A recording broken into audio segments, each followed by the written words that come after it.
Hello students, welcome to Magnet Brains. मैं हूँ शिप्रा तिवारी और आज के नए वीडियो में आप सभी के लिए बहुत एक बड़ा सरप्राइज़ है। वो सरप्राइज़ है कंट्रोल एंड कोऑर्डिनेशन। बहुत सारे बच्चे मेरे इस चैप्टर पढ़ाने से थोड़ा सा नाराज़ होंगे, पर नाराज़ होने की कोई ज़रूरत नहीं है बच्चों। खुश हो जाइए क्योंकि इस चैप्टर के बाद हम हेरिडिटी एंड इवोल्यूशन ही ख़त्म करेंगे। आप देख रहे हैं कि चैप्टर जल्दी ख़त्म आपको कराया जा रहा है, जिसमें आपको पूरा अच्छे से डिटेल पढ़ाया जा रहा है। तो आप इस बात की टेंशन मत लीजिए, आपका पूरा हेरिडिटी एंड इवोल्यूशन भी मैं अच्छी तरीके से ख़त्म करवाऊंगी, बिल्कुल परेशान मत होइए। पर क्योंकि सेम टाइम पे आपके एनटीएससी और केवीपीवाई एग्जामिनेशन भी होते हैं, मेनली आपके लिए एनटीएससी स्टेज 1, तो उसमें ये चैप्टर आएगा। और क्योंकि ये चैप्टर थोड़ा सा डिफ़िकल्ट है ना, तो अगर इसको हम बाद में पढ़ेंगे हेरिडिटी के ना, तो ये याद नहीं होगा, इसलिए मैं इसको बीच में ले आई हूँ। आपकी डिमांड पे मैंने रिप्रोडक्शन पहले पढ़ाया ना, अब मेरी डिमांड पे ये चैप्टर आप पढ़ लो, फिर आपकी डिमांड पे हेरिडिटी एंड इवोल्यूशन पढ़ेंगे, फिर आर एनवायरनमेंट पढ़ लेंगे। तो थोड़ा सा adjustment is very necessary in the life. Please in videos को ध्यान से देखना आप, क्योंकि ये आपके कंपटीशन के लिए बहुत ज़्यादा काम आने वाले हैं। भले ही एग्ज़ाम में ना आए तो क्या फ़र्क पड़ता है, ठीक है। So let's start control and coordination. देखिए क्या होता है कंट्रोल एंड कोऑर्डिनेशन। जब जो चीज़ मैंने आपको बोली, मैंने बहुत हार्ट से बोला, मैंने बहुत इमोशन से बोला, वो बात आप तक चली गई। आई होप कि मेरे इमोशंस की आप कद्र करेंगे और आप समझेंगे कि मैं क्या चाह रही हूँ। मैं चाहती हूँ कि आप लाइफ के हर स्टेज में बहुत ऊपर जाएं और जितने भी व्यूअर्स हैं वो सब एग्ज़ाम में बहुत अच्छे नंबर लाएं और एनटीएससी में सिलेक्ट हो जाएं, ओलंपियाड में सिलेक्ट हो जाएं। ये कम्युनिकेशन जो मैं आपको अभी बोल रही हूँ वो आप बिल्कुल अच्छी तरीके से सुन रहे होंगे, और आप सब जो हैं वो हम सब एक फैमिली हैं। तो कम्युनिकेशन जो है वो हार्ट टू हार्ट हो रहा है, हम सब समझ रहे हैं जो मैं आपको बोल रही हूँ, और आप जो कमेंट पे बोलते हैं मुझे आपकी परेशानी दिखती है, आपको मेरी परेशानी दिखती है। What is this? This is the coordination. ये क्या है? कोऑर्डिनेशन, ठीक है। तो हमेशा दो ऑर्गेनिजम्स के बीच में, दो इंसानों के बीच में एक परफेक्ट कोऑर्डिनेशन होना बहुत ज़्यादा ज़रूरी है। अगर ये कोऑर्डिनेशन नहीं होगा तो मैं अपनी बात तुम तक कभी नहीं पहुंचा पाऊंगी और तुम अपनी बात मुझ तक कभी नहीं पहुंचा पाओगे। अभी तुम फ्रीली, अभी तो मुझे 2 चैप्टर ख़त्म करे हुए टाइम हो रहा है। जैसे जैसे हम आगे बढ़ेंगे आप और मेरे से फ्री होंगे और डाउट्स पूछेंगे आप, ठीक है। तो और डाउट्स मैं सॉल्व करूँगी और मुझे बहुत अच्छा लगेगा आपके साथ कम्युनिकेशन बढ़ाने में। This is called as coordination. पर अगर समझिए कि ये कोऑर्डिनेशन होता ही नहीं तो आप हमेशा झुंझलाते रहते। अब मैं हमेशा झुंझलाते रहती और एक समय ऐसा आता कि हम दोनों के बीच में कोऑर्डिनेशन टूट जाता। इवन मैं सिर्फ अपनी बॉडी की बात करूं तो मेरे बॉडी की हर सेल के बीच में कोऑर्डिनेशन होता है। अगर मेरा ये सेल जो है पेन पकड़, मेरा जो हाथ है वो पेन पकड़ा हुआ है, दूसरा हाथ भी पेन पकड़ा हुआ है, तो इन दोनों हाथों के बीच में कोऑर्डिनेशन है। और ये कोऑर्डिनेशन जो है कौन रूल कर रहा है? आप, ये रूल कर रहा है ब्रेन। तो अगर आपका, मैंने आपको रिप्रोडक्टिव हेल्थ पढ़ाया था ना, रिप्रोडक्टिव हेल्थ में तुम्हें क्या सिखाया मैंने? रिप्रोडक्टिव हेल्थ में तुमको मैंने यही सिखाया है ना कि अगर तुम मेंटली फिट नहीं हो तो तुम कुछ नहीं कर सकते। और मेंटली आदमी तब फिट होता है जब उसका ब्रेन बढ़िया तरीके से काम करे। तो आपकी बॉडी में खुद की बॉडी में पूरा ब्रेन काम करवाता है कि ये हाथ इससे कोऑर्डिनेट रहे, ये वाला हाथ इससे कोऑर्डिनेट रहे, मैं तुमसे कोऑर्डिनेट करूं, मुझे क्या बोलना चाहिए कि तुम मुझसे कनेक्टेड रहे, ये सब कौन सिखा रहा है मुझे? ब्रेन। आई बात समझ में? तो ये जो ब्रेन होता है, जो न्यूरॉन्स होते हैं, दे आर वेरी स्मार्ट। ये सब बताते हैं कि मैसेज कहाँ से कहाँ की ओर जाना चाहिए, कहाँ से आना चाहिए। और अगर ये कुछ काम छोड़ दें या थोड़ा स्लो कर दें तो ये जो आपके बॉडी में ग्लैंड्स होती हैं, ये ग्लैंड्स आपकी बॉडी में हर फंक्शंस को परफॉर्म कर सकती हैं। ये फंक्शन कोऑर्डिनेटेड मैनर में चलते हैं। ब्रेन और हार्मोन ये दोनों एक दूसरे के दोस्त हैं। जैसे मैं और आप एक दूसरे के दोस्त हैं ना, मैं आपकी परेशानी समझती हूँ ना, तो वैसे ये भी है। ये दोनों एक साथ काम करते हैं, जय और वीरू हैं, ठीक है। जैसे जय और वीरू कभी एक दूसरे का साथ नहीं छोड़ते ना, वैसे ये भी कभी नहीं छोड़ते। ये चीज़ आपको याद रखना है। On the basis of these 2 system we have 2 coordination system, ठीक है। देखिए the working together in the various organs to an organism to adjust the vital activities of the life is called as coordination. आपकी body में बहुत सारे organ जो हैं वो एक साथ काम करते हैं सिर्फ इसलिए ताकि आपकी बॉडी के वाइटल फंक्शंस को वो अच्छी तरीके से चला सके. टू वर्क टुगेदर, ये सारे जो हैं ये एक साथ सिर्फ इसलिए काम कर रहे हैं ताकि वो आपके बॉडी के फंक्शंस, बॉडी की वाइटल एक्टिविटी को सही तरीके से काम करवा सके. And this process is called as coordination. The activity of whole cell, the activity of whole body for the procedure of the various life process. सारी लाइफ प्रोसेस के प्रोसीजर को चलाने के लिए हमें जिन कोऑर्डिनेटेड मैनर की ज़रूरत होती है, जिस कोऑर्डिनेटेड प्रक्रिया की ज़रूरत होती है, इसे हम कोऑर्डिनेशन कहते हैं. ठीक है. So working together of a various organ, सारे ऑर्गन एक साथ कोऑर्डिनेटेड मैनर में काम करें ताकि सारी लाइफ प्रोसेस अच्छी से चले, इसे ही तो हम कोऑर्डिनेशन कहते हैं. ठीक है. So we have two types of coordination system. One is the nervous coordination and second is the chemical coordination. अगर मैं पहली स्लाइड में जाऊं, ठीक है, अगर मैं पहली स्लाइड में जाऊं तो मैंने आपको बताया था कि ये दोनों जय वीरू हैं.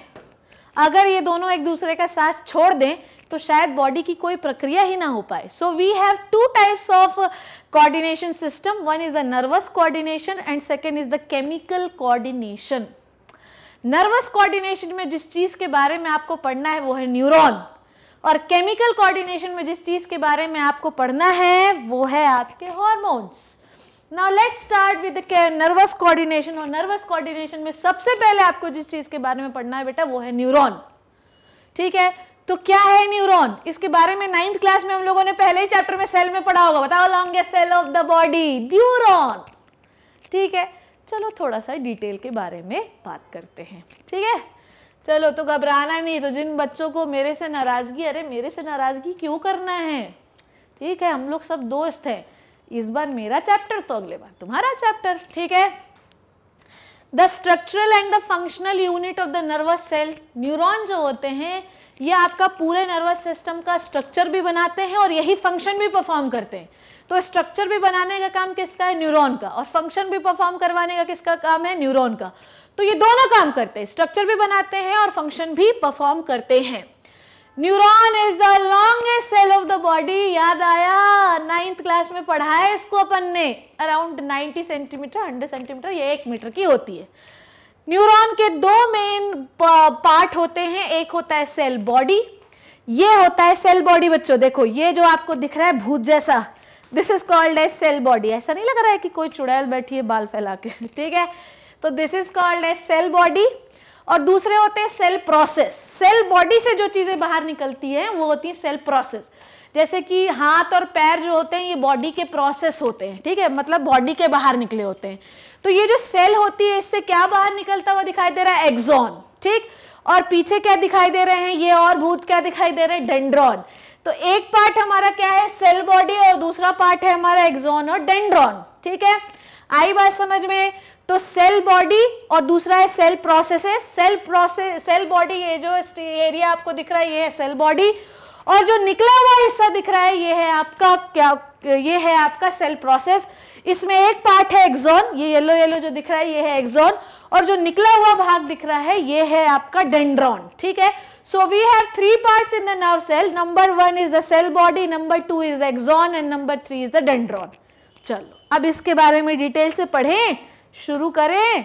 चलो आ जाओ. So let's start with the cell body. चलो इस भूतनी के बारे में पढ़ें. चुड़ैल है ना ये अपनी बैठी हुई. चलो देखो क्या क्या होता है. सेल बॉडी में जो साइटोप्लाज्म होता है वो हमेशा ग्रेन्युलर होता है. ग्रेन्युलर मतलब dot dot dot dot dot dot होता है. ठीक है. सेल बॉडी में ग्रेन्युलर होता है साइटोप्लाज्म. सेल बॉडी में जो साइटोप्लाज्म, देखिए 3 पार्ट है. एक है सेल बॉडी, एक है एक्सॉन, एक है डेंड्रॉन. तो सबका इंडिविजुअल साइटोप्लाज्म होगा. ठीक है. Cytoplasm is the liquid of the cell. ठीक है. तो हम 3 पार्ट के बारे में बात कर रहे हैं और तीनों पार्ट में उनका खुद का साइटोप्लाज्म होगा. अब जो साइटोन होता है उसका ये जो लिक्विड आपको दिखाई दे रहा है ये बहुत ग्रैन्युलेटेड दिखाई देता है. ग्रैन्युलेटेड मतलब दानेदार. इसके अंदर जो दाने प्रेजेंट होते हैं उन्हें हम कहते हैं नीजल ग्रेन्यूल. क्या कहते हैं? Nasal granule. मैडम ये तो अरे है, समझे ना, तुम्हारे सिलेबस में है, मतलब तुम्हारे एनटीएससी के सिलेबस में है, वो हमें पढ़ना है, ये याद रखना, ठीक है। तो ये ग्रेन्यूलेटेड क्यों दिखाई दे रहा है? क्योंकि इसके अंदर नीजल ग्रेन्यूल पाए जाते हैं। और ये नीजल ग्रेन्यूल क्या करते हैं बेटा? ये नीजल ग्रेन्यूल करते हैं प्रोटीन की सिंथेसिस। क्या करते हैं? Protein synthesis. मेरी बात को ध्यान से समझिएगा। So we have cell body. Cell body का जो साइटोप्लाज्म होता है वो ग्रेन्यूलर होता है। ग्रेन्यूलर इसलिए है क्योंकि इसमें दानेदार स्ट्रक्चर पाए जाते हैं और इन दानेदार स्ट्रक्चर को हम नीजल ग्रेन्यूल कहते हैं। ये नीजल ग्रेन्यूल प्रोटीन सिंथेसिस करवाते हैं, ठीक है। उसके बाद यहां पर देखो दूसरे नर्व्स का कनेक्शन होगा, तो ये जो ब्रांच आपको दिख रही है इसे आप कहते हैं डेंड्राइट। क्या कहते हैं? Dendrite. Dendrite receives signal from the other neuron. तो यहां से दूसरे न्यूरॉन जुड़े होंगे और दूसरे न्यूरॉन सिग्नल इस न्यूरॉन को थ्रू द डेंड्राइट ही देंगे। मेरी बात समझ में आ रही है आपको? अगर आप पहले वाला भी डायग्राम देखें तो उसमें भी आपको ये ब्रांच प्रोसेस दिखाई दे रही होगी। इस ब्रांच प्रोसेस को आप डेंड्राइट कहते हैं। Dendrite receive the signal from the previous neuron और द नेक्स्ट न्यूरॉन, कुछ भी बोलें। तो डेंड्राइट जो होता है वो सिग्नल को रिसीव करने का काम करता है। ये ब्रांच प्रोसेस होता है। आपकी सेल बॉडी में इसका एक पूरा खुद का न्यूक्लियस होता है, ठीक है। एक्सॉन के पास खुद का होता है। ये समझ में आया कि एक्सॉन जो है वो आपको स्टार शेप का दिखाई देता है। इसको आप स्टीलेट शेप कहते हैं। नहीं याद हुआ, टेंशन नहीं लेना है। तो सेल बॉडी जो होता है वो जनरली थोड़ा सा अनइवन शेप का दिखाई देता है। इसके ऊपर जो ब्रांच प्रोसेस होता है उसे हम डेंड्राइट कहते हैं। साइटोप्लाज्म ग्रेन्यूलेटेड होता है, इसकी वजह से साइटोप्लाज्म को क्या कहते हैं बेटा? Nissl granule. They have their own nucleus. They deliver the signal from the previous neuron to the axon. तो ये सिग्नल को क्या करते हैं? रिसीव करते हैं और उसके बाद फिर वो एक्सॉन को डिलीवर करते हैं। आई बात समझ में? और इनके पास खूब सारे माइटोकॉन्ड्रिया होते हैं क्योंकि वो सिग्नल को रिसीव कर रहे हैं और सिग्नल को ट्रांसपोर्ट भी तो करना है आगे की ओर।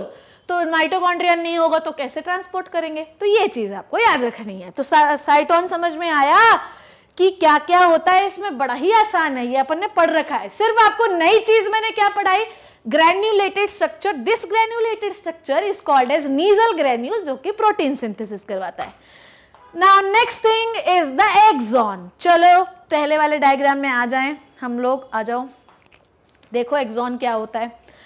अब अगर मैं बात करूं एक्सॉन की, ठीक है, तो देखिए कैसा होता है। Let me draw the axon. आ जाइए, देखिए ये जो पार्ट आपको दिखाई दे रहा है इलोंगेटेड पार्ट, इसे आप कहते हैं एक्सॉन। क्या कहते हैं? Axon. Axon is the longest part of the neuron. Axon is the longest part of the neuron. ये हमेशा आपको याद रखना है। कैसे होता है? देखिए, it is the longest process of the साइटोन, ठीक है। सबसे बड़ा इसके नीचे होता है, इसका डायमीटर एक जैसा होता है और इसके अंदर एक्सोप्लाज्म होता है। अब इसका डायग्राम मैं बना रही हूं, ध्यान से देखिएगा, ठीक है। ये देखिए डायग्राम ड्रॉ कर रही हूं मैं यहाँ पे। ये मैं एक्सॉन का डायग्राम ड्रॉ कर रही हूं, बिल्कुल ध्यान से देखते जाइएगा, ठीक है।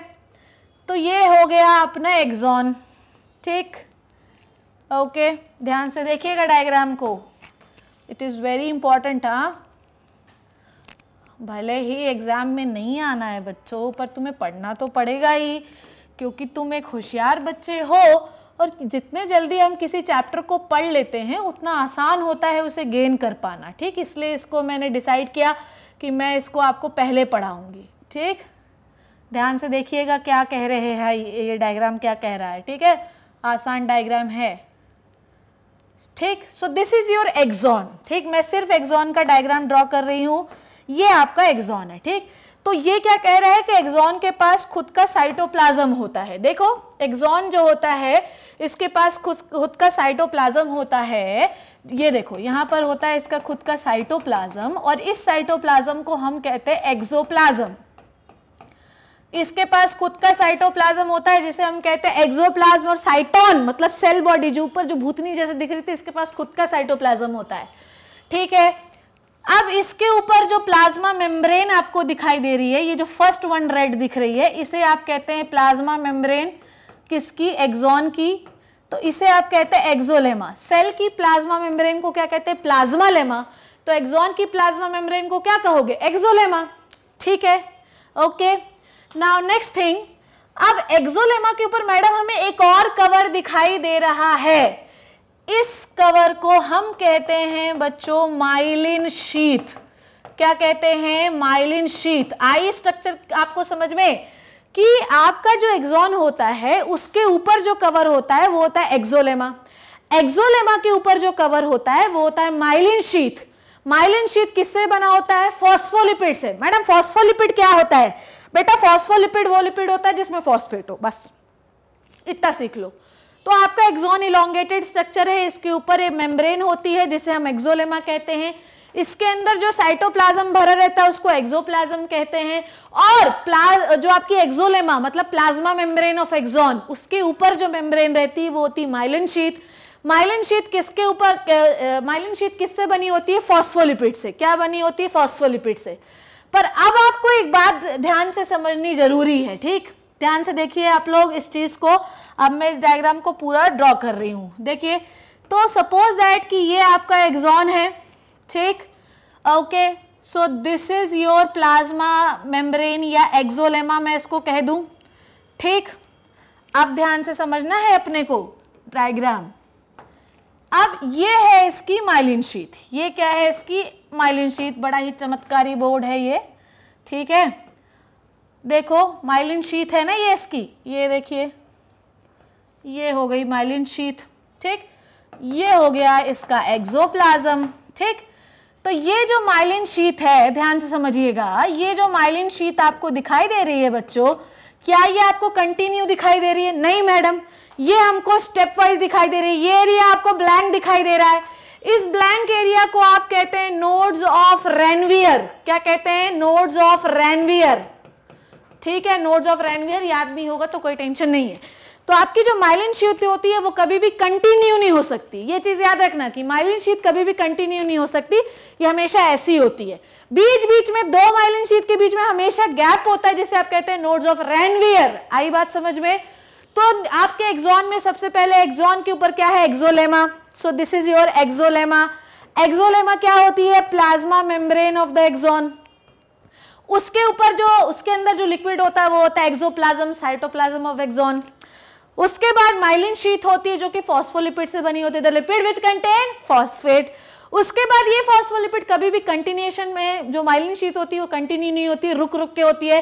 तो दो माइलिन शीथ के बीच में जो गैप आपको दिखाई देती है, जो डिसकंटिन्यूएशन आपको दिखाई देता है बच्चों, वो होता है नोड्स ऑफ रेनवियर। ठीक है, ये समझ में आ गई बात आपको? तो देखिए लिखा है axolemma may be covered by the layer of phospholipid called as myelin sheath. Myelin sheath discontinuation continue around the axon.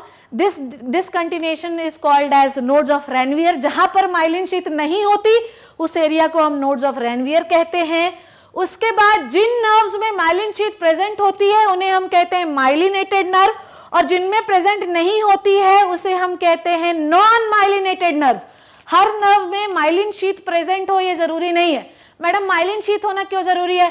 Myelin sheath है ना तो नर्व जो सिग्नल का ट्रांसमिशन है वो बहुत फास्ट होता है, इसलिए ये कवर का होना बहुत जरूरी है। ठीक है, समझ में आई बात? एक्सॉन, एक्सोप्लाज्म, एक्सोलेमा, उसके ऊपर माइलिन शीथ। माइलिन शीथ कभी भी कंटिन्यू नहीं होती, डिसकंटिन्यू होती है, और इस डिसकंटिन्यूएशन को हम लोग कहते हैं नोड्स ऑफ रेनवियर। जिन नर्व्स में माइलिन शीथ होती है उसे कहते हैं माइलिनेटेड नर्व, और जिनमें नहीं होती उन्हें आप कहते हैं नॉन माइलिनेटेड नर्व। ठीक है, उसके बाद लास्ट पार्ट की अगर हम लोग बात करें, ध्यान से देखिए, this part is called as dendron. This part is called as dendron.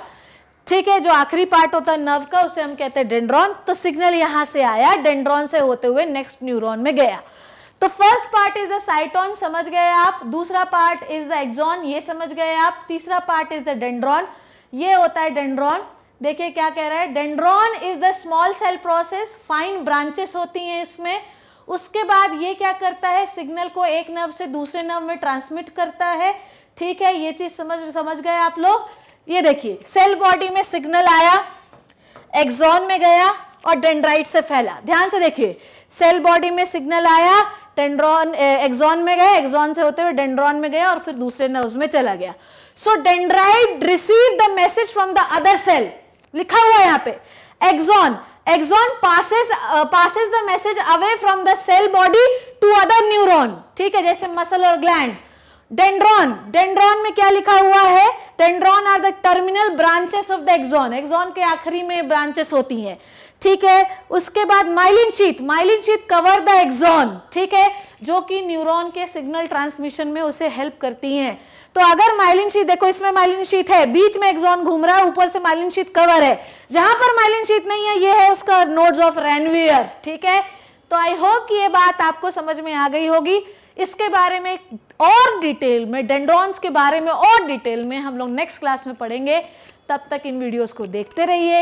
ये चैप्टर आपके लिए बहुत इंपॉर्टेंट है, इसलिए घबराना नहीं है।